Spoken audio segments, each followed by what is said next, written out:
जी, राम राम जी, कैसे हैं? शायद आप लोग अच्छे होंगे। आज आपके सामने जो है एक बेहतरीन इन्फॉर्मेशन लेकर आया हूँ जो आपके लिए बहुत ही ज़्यादा इम्पोर्टेंट होगा।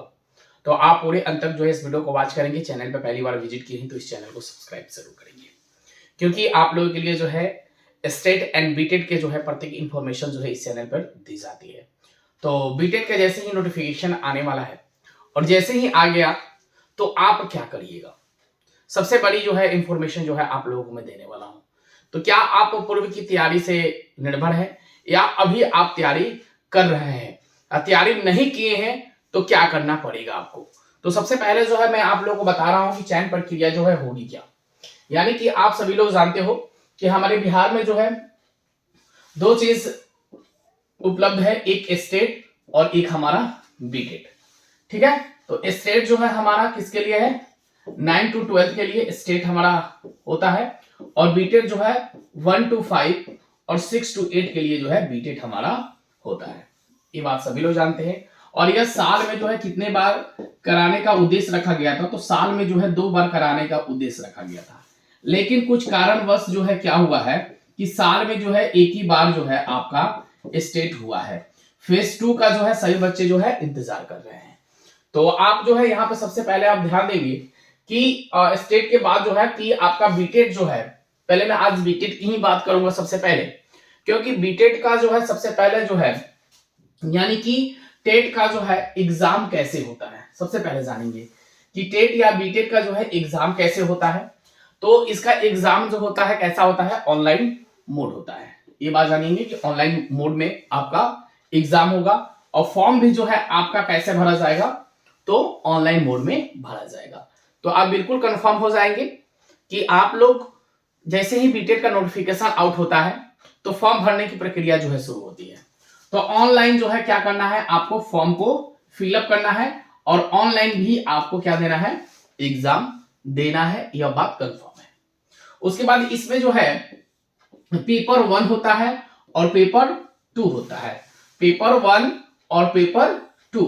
तो पेपर 1 कौन दे सकता है और पेपर 2 कौन दे सकता है? ये दोनों में जो है डिफरेंट है, पेपर 1 और पेपर 2 में। तो पेपर 1 कौन देगा और पेपर 2 कौन देगा, इसके बारे में जानेंगे। पेपर 1 में जो है कितने जो है क्वेश्चंस आते हैं, कितने नंबर के क्वेश्चन आते हैं पेपर 1 में? तो देखेंगे टोटल मार्क्स जो है कितने नंबर का होता है? तो 150 नंबर का टोटल मार्क्स होता है। और स्पेशल सब्जेक्ट से कितने क्वेश्चन पूछे जाते हैं? तो 100। और जनरल नॉलेज से कितने क्वेश्चन पूछे जाते हैं? तो आपके 50। यानी टोटल मिलकर जो होगा कितने? 150। यानी अब आप कंफर्म हो गए होंगे कि एक क्वेश्चन जो है कितने मार्क का होता है। एक क्वेश्चन जो है कितने मार्क्स का हो जाएगा? तो 1 मार्क्स का एक क्वेश्चन आपका कंफर्म होगा। अब यहाँ जो है बात हो गई हमारी कि टोटल मार्क्स जो है कितने हो गए? 150। और स्पेशल सब्जेक्ट कितने नंबर के पूछे जाएंगे? तो 100। और जनरल नॉलेज कितने के पूछे जाएंगे? तो 50। ये बात बिल्कुल आपको कंफर्म हो गया होगा। अब जो है इसमें जो है सबसे पहली बात जो आएगी कि एग्जाम जब आपका होगा तो क्या नॉर्मलाइजेशन सिस्टम लागू होगा क्या? ये पहली बात आ रही है कि एग्जाम जब आपका कंप्लीट हो गया तो क्या नॉर्मलाइजेशन सिस्टम लागू होगा? तो आपका जवाब आना चाहिए कि यस सर, लागू होगा। क्यों होगा? क्योंकि कई चरणों में जो है एग्जाम आपका होता है। अगर एक चरण में आपका एग्जाम हो गया, जैसे मान लीजिए कि आज जो है हमारा 8 तारीख है, ठीक है, 8 तारीख के डेट में ही आज एग्जाम हुआ है तो कोई भी नॉर्मलाइजेशन सिस्टम लागू नहीं होता है। अगर 8 तारीख को हुआ, फिर जो है 9 तारीख को हुआ, 10 को हुआ, 11 को हुआ, अब यहां जो है 2 सेटिंग किया गया, यहां भी 2 सेटिंग किया गया, यहां भी 2 सेटिंग और यहां भी 2 सेटिंग, तो यानी मिलाकर टोटल 8 सेटिंग का पेपर हुआ। अब उस पेपर में जो है कहीं क्वेश्चन हार्ड होते हैं, कहीं क्वेश्चन नॉर्मल होते हैं, कहीं बिल्कुल ही नॉर्मल होते हैं। तो उन सभी की रेशियो निकाल कर जो है उस पर क्या लगाई जा जाती है? नॉर्मलाइजेशन सिस्टम जो है लागू कर दी जाती है। तो आपके बीटेड एग्जाम जब भी होगा तो नॉर्मलाइजेशन सिस्टम लागू रहेगा। इसमें जो है बिल्कुल ही नेगेटिव मार्किंग नहीं होती है, आप टेंशन लेने की जरूरत नहीं है। 150 क्वेश्चन के 150 क्वेश्चन आपको करके आना है, ठीक है। इसमें नेगेटिव मार्किंग आपको नहीं देखने को मिलेगी। 1 क्वेश्चन 1 मार्क के जो है होते हैं, ये कंफर्म आप हो लीजिए। अब देखेंगे सबसे पहले कि एज आपकी क्या होनी चाहिए। अगर आप बीटेड दे रहे हैं तो सबसे पहले जो है आपकी एज जो है क्या होनी चाहिए, कितने साल के होंगे तो आप एज लिमिट है। तो यहां जनरल जो है 37 वर्ष तक जो है दे सकते हैं। जो भी जनरल मेन होंगे वो 37 वर्ष तक है तो वह जो है बीटेट दे सकते हैं। अगर 38 साल के होंगे तो आप बीटेट नहीं दे सकते हैं। ठीक है, तो यहाँ नॉर्मल जो है आप देख लीजिए कि 18 वर्ष से लेकर जो है कितने वर्ष तक हो जाएगा, 37 वर्ष तक। 18 वर्ष से लेकर कितने 37 वर्ष तक दे सकते हैं आप सीटेट, वो जनरल मेल के लिए है। अब जनरल फीमेल जो है वो कितने साल तक दे सकती है भाई पेपर, तो 40 साल तक जो है पेपर वह दे सकती है। वही बीसी ईबीसी ईडब्ल्यूएस मेल का उम्र सीमा कितना है, 40 वर्ष। बीसी ईबीसी ईडब्ल्यूएस और फीमेल का कितना है, 40 वर्ष। वही एससी का 42 वर्ष और एसटी का जो है 42 वर्ष। यानी कि न्यूनतम कितना 18 वर्ष, अधिकतम जो है मान लीजिए मैं बीसी का ही ले रहा हूं तो 40 वर्ष। 18 वर्ष से लेकर जो है 40 वर्ष के बीच में जो है आप पेपर बीटेट का दे सकते हैं। तो नोटिफिकेशन आउट होने से पहले जो है आपको जो है तैयारी ये सभी कर लेनी है, क्योंकि जब भी नोटिफिकेशन जारी होगा तो यह चीज देखने को आपको मिलेगा। अब यहां हम बात करेंगे सबसे पहले कि अगर पास आउट एग्जाम नंबर, यानी कितने नंबर पे जो है आप आसानी से पास आउट हो सकते हैं। हम तो एग्जाम देते हैं ना, एग्जाम देने के बाद जो है हमें पासिंग मार्क्स की जरूरत होती है, तो कितने परसेंट चाहिए पास होने के लिए। तो कोई जनरल कैटेगरी से तो उसे 50% चाहिए पास होने के लिए। ईबीसी ईडब्ल्यूएस या बीसी है तो उसको 54.5% चाहिए। वही एससी एसटी के लिए 40%, दिव्यांग के लिए जो है 40% और महिला के लिए जो है 40%। यानी कि 150 में से जो है कितने अंक आपको अर्जित करने पड़ेंगे, 75 अंक। इस चीज को याद रखेंगे कि 150 में से जो है आपको 75 अंक आप लाइएगा तो बीटेट जो है आसानी से आप पास हो जाइएगा। वही जहां हम बात करें बीसी ईडब्ल्यूएस और ईबीसी की तो 68.25 अंक चाहिए आपको पास होने के लिए। वही एससी एसटी के लिए 60 अंक चाहिए, 60 अंक दिव्यांग के लिए चाहिए और महिला के लिए जो है 60 अंक चाहिए। ये महिला में जो है आप जान लीजिएगा जनरल भी हो सकता है, ईबीसी भी हो सकता है, बीसी भी हो सकता है, ईडब्ल्यूएस भी हो सकता है। ठीक है, हाँ, तो महिला को जो है 60 अंक चाहिए। वही जनरल के लिए देख लीजिए 75 अंक चाहिए।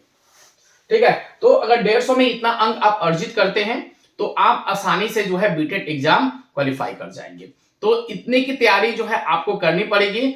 अभी तैयारी आप नहीं कर रहे हैं तो तैयारी में जुट जाइए, क्योंकि जल्द ही आपकी नोटिफिकेशन आउट होने वाली है। इस महीना में हो जाए एकदम या अगले महीने में कोई रोक नहीं सकता है, क्योंकि सभी लोग जो है सीटेट बीटेट एग्जाम के लिए जो है लगे हुए हैं। अब देखेंगे हम कि 1 से 5 के लिए जो है क्वालिफिकेशन क्या चाहिए, कौन कौन पेपर दे सकता है 1 से 5 के लिए, यानी क्वालिफिकेशन जो है आपको क्या चाहिए। देखेंगे अगर आप 12th पास हैं, 12th अगर पास है और मिनिमम पासिंग मार्क्स जो है आपका कितना होना चाहिए इसमें 45%। अगर 45% आपका 12th में है, ठीक है, तो आप साथ में जो है अगर आप डीएलएड किए हैं या बीटीसी किए हैं तो आप जो है बीटेट एग्जाम देने के लिए जो है तैयार हो जाए। अगर आपने डीएलएड कर लिया है फिर भी आप जो है एग्जाम दे सकते हैं, या आप बीटेट बीटीसी किए हैं फिर भी एग्जाम जो है आप दे सकते हैं। तो डीएलएड होना चाहिए आपके साथ, 12th के साथ डीएलएड होना चाहिए या 12th के साथ बीटीसी होना चाहिए, तब जाकर जो है आप बीटेट एग्जाम दे सकते हैं। वही 6 to 8 के लिए क्या होना चाहिए, तो बीएससी होना चाहिए या बीकॉम होना चाहिए या आप बीए हैं। ये तीनों में से कोई भी एक हो, आप बीएससी है मान लीजिए तो प्लस में डीएलएड होना चाहिए या आपका बीटीसी होना चाहिए। ठीक है, तो बीएससी और डीएलएड ये दोनों आपके पास है अगर, तो आप एग्जाम फॉर्म भर सकते हैं। बीकॉम है या बीटीसी है तो एग्जाम फॉर्म आप भर सकते हैं। बीए है या बीटीसी है तो एग्जाम फॉर्म जो है आप भर सकते हैं। ठीक है, या बीएससी और डीएलएड है या बीटीसी है तो आप एग्जाम फॉर्म भर सकते हैं। इस दोनों डिग्री में से एक डिग्री आपके पास होना चाहिए और साथ में जो है बीएससी होना चाहिए, तब आप जाके 6 to 8 के लिए जो है एग्जाम फॉर्म अप्लाई कर सकते हैं। यहां तक मेरी बात समझ में आ रही हो तो जरूर कमेंट करके बताएंगे कि यस सर जो आप बता रहे हैं मुझे सब कुछ समझ में आ रहा है। अब हम देखेंगे यहाँ पे सबसे पहले सिलेबस के बारे में कि सिलेबस जो है आपका क्या होना चाहिए। 1 to 5 का सिलेबस जो है क्या होगा। बहुत बढ़िया सवाल है कि सिलेबस जो है क्या होगा। तो सिलेबस के बारे में देखेंगे। सीडीपी आप सभी लोग जानते होंगे कि सीडीपी क्या होता है, चाइल्ड डेवलपमेंट एंड पेडागोलॉजी, ये सभी लोग जानते हैं कि सीडीपी से क्वेश्चन जो है आपके 30 अंक के पूछे जाते हैं। कितने अंक के पूछे जाते हैं, 30 अंक के। सीडीपी से क्वेश्चन 30 अंक के पूछे जाएंगे। वही लैंग्वेज से हिंदी उर्दू से कितने अंक पूछे जाएंगे, 30 अंक। ठीक है, मैथ से कितने क्वेश्चन पूछे जाएंगे, 30। और ईवीएस से कितने क्वेश्चन पूछे जाएंगे 30, ठीक है, और लैंग्वेज से पूछे जाएंगे कितने 30, ठीक है। तो यहां ध्यान रखेंगे कि आपके पास सीडीपी से 30 क्वेश्चन पूछे जाएंगे 30 अंक के, वही हिंदी और उर्दू, कोई हिंदी है या उर्दू है उससे 30 क्वेश्चन पूछे जाएंगे 30 अंक के, मैथ से 30 क्वेश्चन पूछे जाएंगे 30 अंक के, और ईवीएस से क्वेश्चन पूछे जाएंगे किससे 30 अंक 30 क्वेश्चन, और लैंग्वेज यानी इंग्लिश से क्वेश्चन कितने पूछे जाएंगे 30 अंक के। यानी टोटल मिलाकर कितने हो गए 3 6 9 12 3 15, यानी कि 150 क्वेश्चन जो है आपसे पूछे जाएंगे कितने मार्क्स में 150 मार्क्स में, यानी कि 150 क्वेश्चंस होंगे 150 मार्क्स के, इसलिए क्योंकि इसमें नेगेटिव मार्किंग जो है बिल्कुल ही नहीं है, ठीक है। तो यहां क्लियर हो गए 1 to 5 के लिए सीडीपी, हिंदी, मैथ, ईवीएस और इंग्लिश, ये क्वेश्चन जो है आपसे यही आपका सिलेबस रहने वाला है। अब यहां जहां बात करें साइंस के लिए, तो साइंस के लिए क्या हो सकता है सिलेबस, बताइए साइंस का सिलेबस क्या हो सकता है। यहाँ पे एकदम सिंपल है, 6 to 8 के सिलेबस वही होगा सीडीपी, ठीक है। तो कितने अंक के पूछे जाएंगे 30 अंक के क्वेश्चन पूछे जाएंगे, लैंग्वेज से 30, मैथ से 30 और ईवीएस से 30, और यहां पे कितने हो जाएंगे साइंस से 60, ठीक है। तो यह क्वेश्चन जो है आप दो थोड़ा सा इसे ध्यान में रखकर चलेंगे, ठीक है। अब जो है हम थोड़ा सा यहां बात कर ले कि अब यह सारी इंफॉर्मेशन कब है करना है आपको, तो यह सभी जो है तैयारी आपको करना है, पूर्व की तैयारी है, किसकी तैयारी है, पूर्व की तैयारी है, पूर्व की तैयारी है। जैसे ही जो है नोटिफिकेशन जारी किया जाएगा, जैसे ही नोटिफिकेशन आएगा तो आपको जो है सबसे पहले क्या करना है, इन सभी बातों को जो है ध्यान रखना है, इन सभी बातों को क्या करना है ध्यान रखना है। और ऐसे अगर आप तैयारी करते हैं तो शायद बीटेड एग्जाम पास कर लेंगे तो टीचर जो है आप आसानी से बन पाएंगे। तो सारी इंफॉर्मेशन आपको सही लगी हो तो प्लीज वीडियो को लाइक शेयर आप जरूर करेंगे। Thank you so much.